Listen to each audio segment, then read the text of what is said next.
ధరు ఒకప్పుడు మహత్తరమైన హిమాలయ పర్వతాలలో ఒక చిన్న గ్రామం ఉండేది. ఆ గ్రామంలో ఒక క్రూర వేటగాడు ఉన్నాడు. అతని పేరు ధృవ్.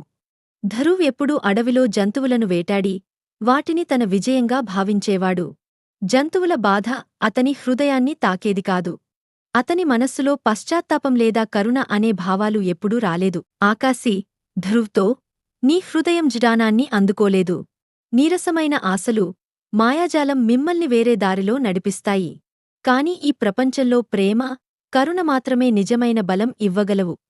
ధృవ్, ఆమె అందం నాకు ఒక మాయ. ఆమెను పట్టుకోవాలని, ఆ దేవకన్యను స్వంతంగా భావించాలనుకుంటున్నాను. అది నా సొమ్ము కావాలి.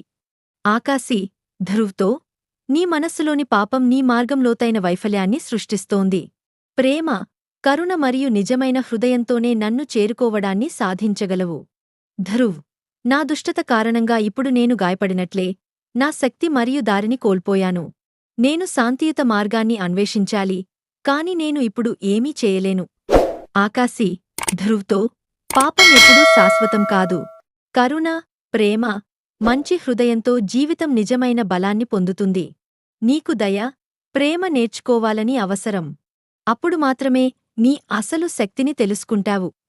ధృవ్, ఇది నా మార్గం కాదు. నేను ఇప్పుడు జంతువులను కాపాడటం మొదలుపెట్టాను. నా హృదయం మృదువైంది. నేను ఆకాశి యొక్క పాశం స్వీకరించాను. ఇప్పుడు నేను నిజమైన శక్తిని తెలుసుకున్నాను. Yeah.